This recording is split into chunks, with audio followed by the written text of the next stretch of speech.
Gold Trails and Ghost Towns. Share the adventures of our early pioneers as we explore the development of the Pacific Northwest and beyond. With your host, Mike Roberts, and historian Bill Barlee.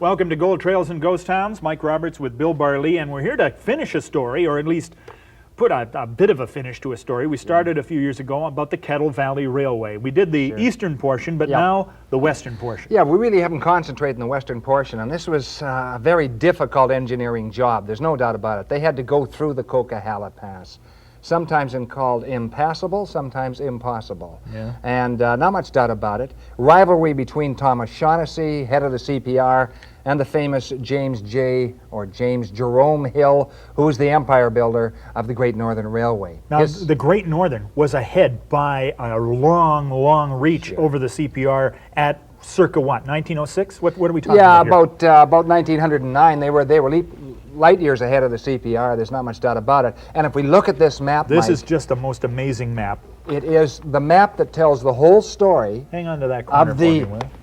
Of the C.P.R. versus the VV&E or the Great Northern. Yeah. One of their subsidiaries was the VV&E. There's the American border. Yeah. And every time you see one of these little beige peaks jutting up into Canada, here up to Nelson, here into Rossland, here into Phoenix, and all the way along here, those are areas that the Great Northern said, we're moving in there. All strategic. Even at the south part of Kootenai Lake, you'll see there's a little jump up in there, and you say, well, why? You can see the coal fields beyond that. Yep. But the south part of Kootenai Lake, right down here, they wanted to send stern wheelers up Kootenai Lake to get to Ryandale, to get to Ainsworth, to get to Caslow, to get to the Silbury Slocan. And James J. was ahead of the C.P.R. in doing that. Oh, sure. They're heading right now, okay, it's 1909, they're heading for Princeton because of Copper Mountain. That's right. And so, zooming into this country, they're going to win the run across southern British Columbia. Sure, and remember, they've already won part of that run all the way across. They've taken Headley, and Headley was one of the great gold camps of southern British Columbia in the early 1900s, with the nickel plate and mountains of ore pouring out of there. Then they jump into Princeton. One of their goals there, one of their targets there, of course, is the Copper Mountain Mine. And the C.P.R. decides to take notice, and they decide they have to fight James Jerome Hill. They don't want him to get to Vancouver. And it means that they have to put their best men against him, and one of their best men is Andrew McCulloch. And this is interesting, Mike, because Andrew McCulloch was acknowledged as probably the best surveyor, the best builder of rail lines in Canada. In the United States, only one man stands out. James Jerome Hill is the best builder of rail lines, an ex-Canadian, in the United States. So it's James Jerome Hill against Andrew McCulloch, the C.P.R. versus the VV&E, which is really the Great Northern. So this is overtime. This is for all the marbles. You bet. Maybe even for Canadian sovereignty. A lot of people thought this at the time. Yeah. We'll continue the story of KVR West, J.J. Hill against Andrew McCulloch right after these words.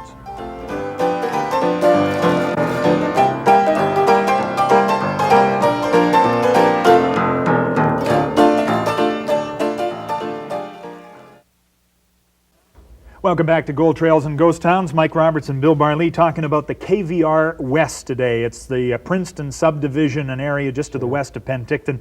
I'm just always wondering, though, why is it that the CPR is always behind? Why did JJ have the speed and we didn't? Well, JJ was looking well down into the future. He was a general in railroad building. He wanted to beat the C.P.R. because the C.P.R. had taken some contracts from him. And it goes way back, decades back in James J. Hill's rivalry with the C.P.R. So he's already at Princeton, and the C.P.R. is just leaving Penticton, and they have some obstacles to overcome, Mike. Here they are building over the Trout Creek Canyon, and this is a magnificent undertaking. Now, isn't this the one where McCulloch is said to have said, I think it's 200 feet 3 inches, and he was out by what? They said it was such. His engineer said it was such and such. He says, I think you're out a little bit. I think you're out about 1.5 inches. And he went down and he measured it all himself, triangulated the whole darn thing. They were out about 1.5 inches. And that's So it's this kind of, Yeah. this is the kind of reputation McCulloch sure. brings to this game. Sure. McCulloch, when the engineers examined McCulloch's line building and what he had done on the eastern part of the KVR, the inspectors that went through that said it was the best line they'd ever seen anywhere in all their lives of inspecting. And it was, I mean, a lot can be said about punching the railway line through the Fraser Canyon, but this, the section between Penticton and Midway, was about as tough a railroad building country as you can do. Yeah, there's not much doubt about it. The first part out of Penticton, except for that Trout Creek Canyon Bridge, isn't too tough. They go through that, then they start heading west into that Tulameen country. That's pretty good building country, isn't it? There's a Yeah, lot of it gravel is. in there. Yeah, a lot of gravel, but also fairly precipitous in spots. And James J. Hill now decides that he must steal a march on the Kettle Valley Railway, or the C.P.R. So he anticipates and plans to build an 8-mile tunnel going up the Tulameen River and going right through to avoid that huge snow shed, Mike. And he really had planned that. But in 1907, something had changed. His son Louis takes over, and Louis looks like his father, almost a spitting image, but he isn't cut from the same cloth. Oh dear. So this impetus, this, as you call him, railroad general, has to hand off to his lieutenant, That's and right. they lose some speed, some And impetus. the lieutenant hasn't earned his commission very well.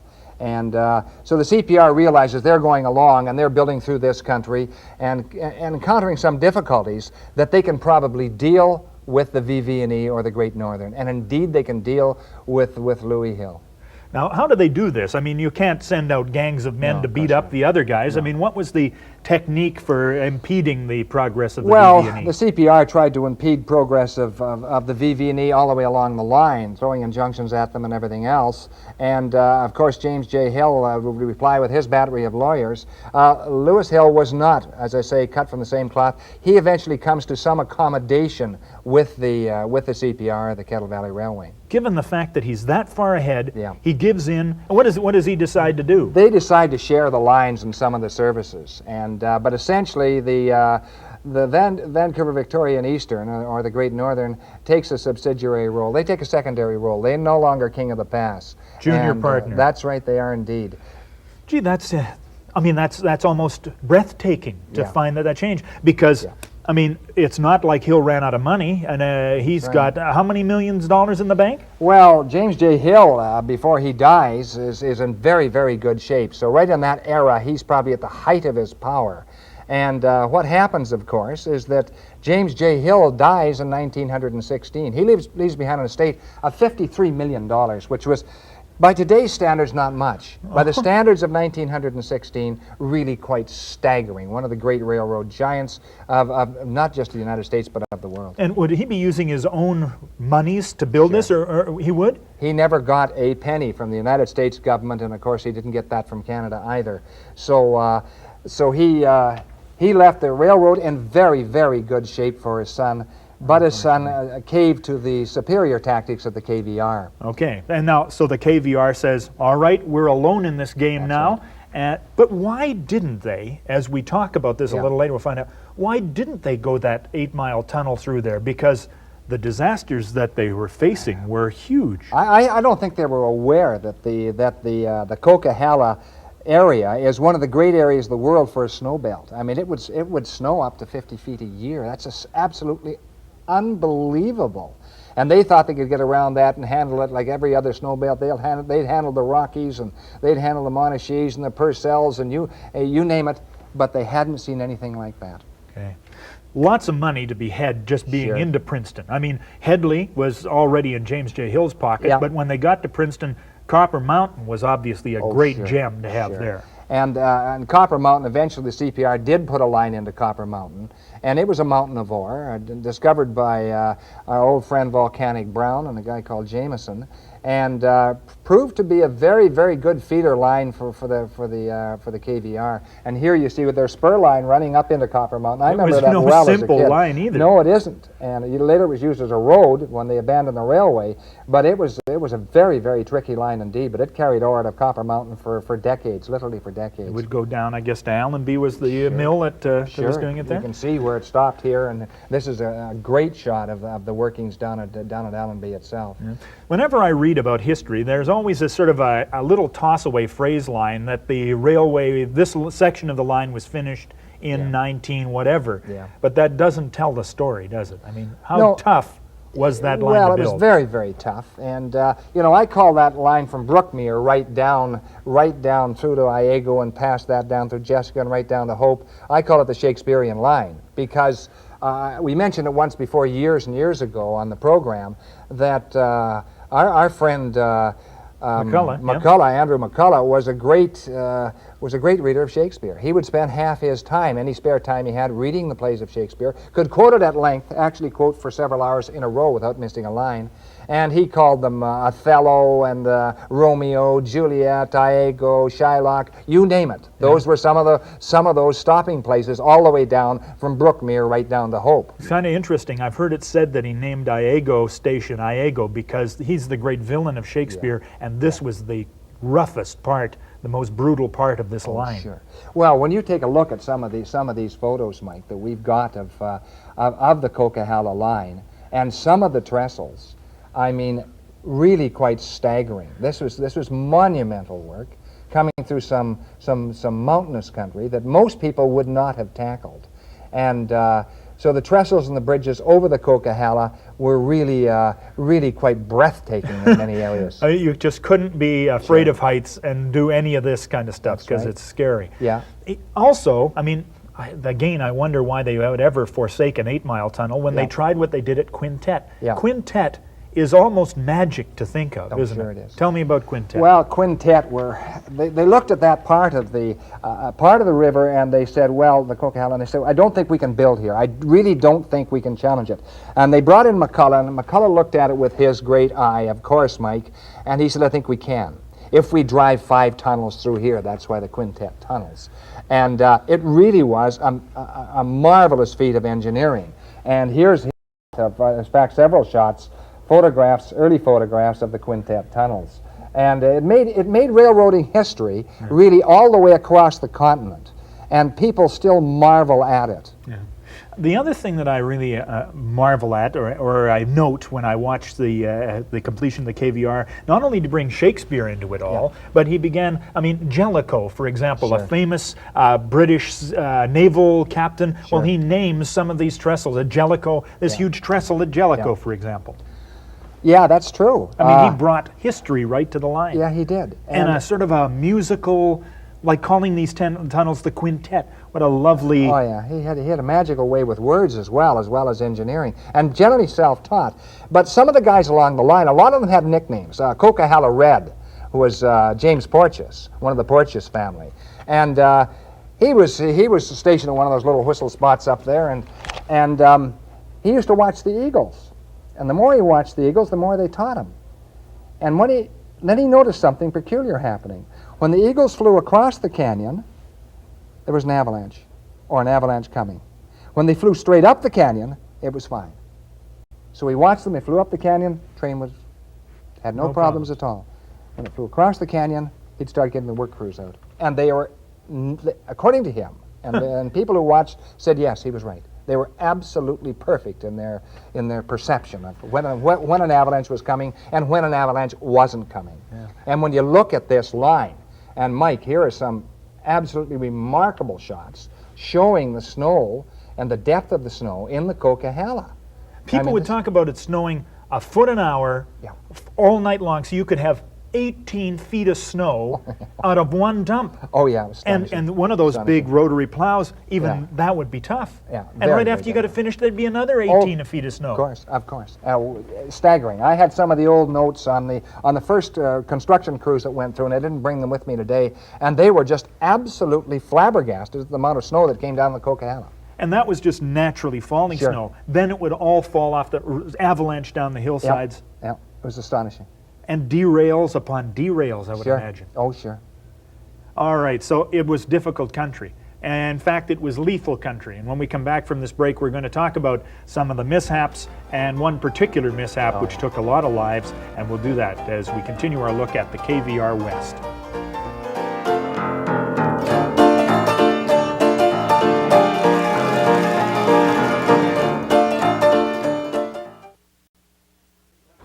Welcome back to Gold Trails and Ghost Towns. Mike Roberts and Bill Barley talking about the completion of the KVR West from really Penticton through to Hope, which was the, I guess, western terminus. Yeah. And there's something that also occurs to me. You call it the VV&E, the Victoria, Vancouver and Eastern, is the Great Northern's line in Canada. Yep. Now, they had to get a special charter to have a line in, so this is... Yeah, they did. This was okayed by government to have the Great Northern up here. It was. The C.P.R. was not liked by in some branches of government, so they decided to give them a little bit of rivalry so they wouldn't have the territory to themselves. Indeed, they gave them more than a little bit of rivalry. They gave them one of the great competitors in the Northwest. So that was really the only balance that even the government had to control the C.P.R. Yeah. I see. I kind of missed that, but then I began thinking about it, and that was potentially the reason for it. Okay, we've got this line built through the biggest snow belt in North America, virtually. Yeah, it is. But it has nothing to do with snow. The greatest disaster on the KVR, and that took place 1926. Yeah, it did take place in 1926, and September the 5th, 1926, right around Labor Day. Was Labor Day Sunday, actually. And typical run, pulling into Brookmere. The train stops there. There are about at least 12 young boys, ranging in age probably from 16 to 17 or 18, had been picking apples in the Okanagan. That never did come out completely, Mike. And they're riding the rails? They're riding the rods, that's right. And Bob Marks is the engineer on the main train, and a guy called Ray Letts is the fireman, and Ole Johnson is the brakeman on the head part of the train. What's the train carrying here? The train is carrying, besides the 12 or so individuals who came back from apple picking in the Okanagan, it's carrying a fairly heavy load of lead and zinc ingots from the Trail smelter. And but this was not unusual. They'd carried those before, and an experienced engineer. But they had a pusher, and the pusher is the engineer there is Smokey Clapperton, and a guy called Bob Barwick is with him, as well as another guy called Quinn. And because it's so heavy, they need the second engine to try and maneuver it over the land. Sure. And so the first part of the trip, and they leave Brookmere Hotel, relatively early, and they have no difficulty. Don't encounter any difficulties at all. And they're careful because this is a tough line.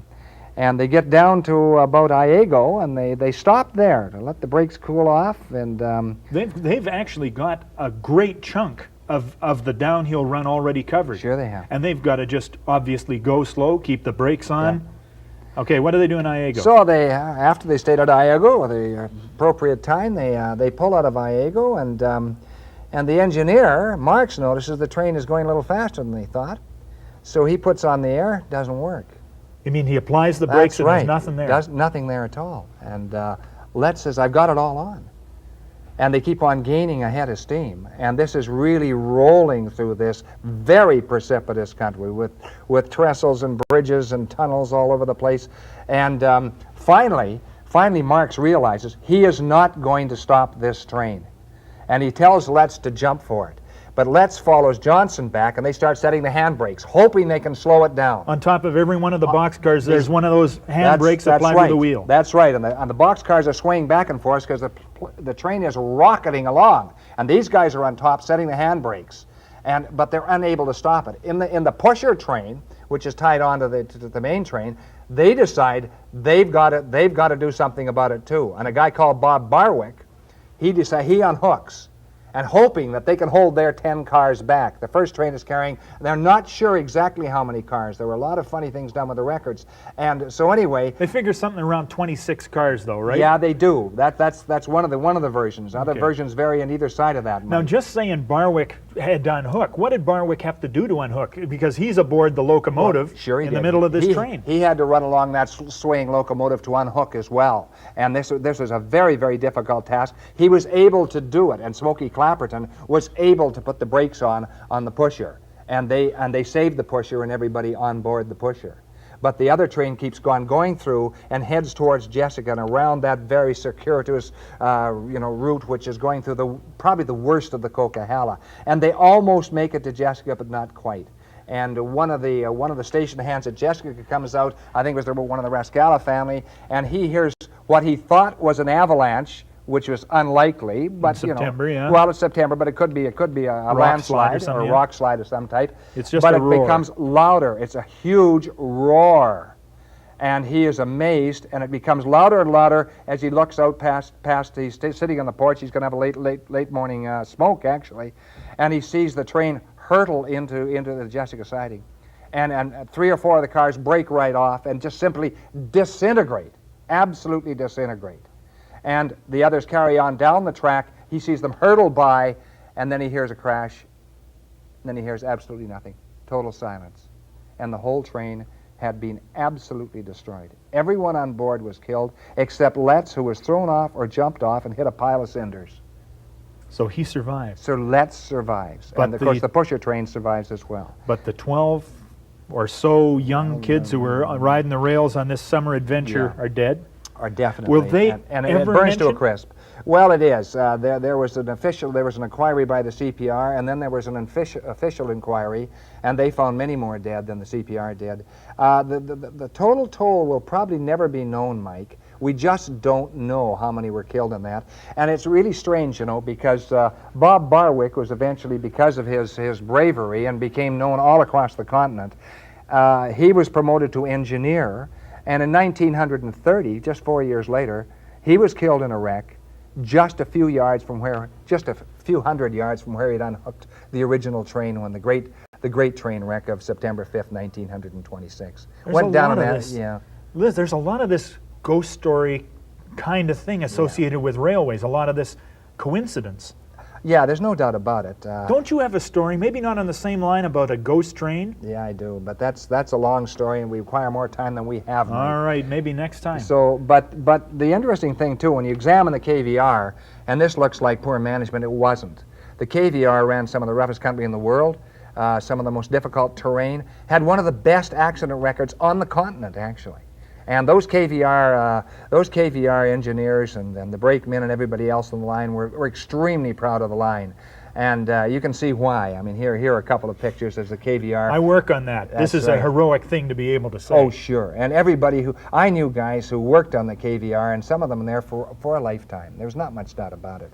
And I can understand why they loved the old line. So there's a great book recently been written. It's called Vader's Caboose. Yeah. And George Matheson wrote it in conjunction with the Vader family, who worked on the KVR, and for James J. Hill. Yeah. You know the Vader family. Sure, Frank Vader, I know him very well, and I know his wife, and have known them for about 30-odd years. And so that's a good book. Certainly. In there he tells the story about a request that an RCMP constable made, wanting to reopen the inquiry into this, because I think the C.P.R. claimed to have lost 50 cars when only maybe 26 were lost. That's right, yeah. And didn't mention in the C.P.R. official inquiry the 12 kids. That's right. It was a bit of a job, I think, they'd done on it. Yeah. Very interesting stuff there. So really, I think it's a testimony to, it's a monument to the old railroad builder, certainly to Andrew McCulloch, certainly to all the guys who ran on the KVR. The story is the KVR, the western section, the Princeton subdivision from Penticton through to Hope, and some great stories. If you want to look up other stories, Barry Sanford's book, McCulloch's Wonder, is a superb one to read. And for anecdotes, Al Reeder's got a book as well that's filled with photographs. And don't forget Vader's Caboose, another that tells some of the anecdotes of the Vader family on the KVR. Thanks again. Okay, Mike. See you next time on Gold Trails.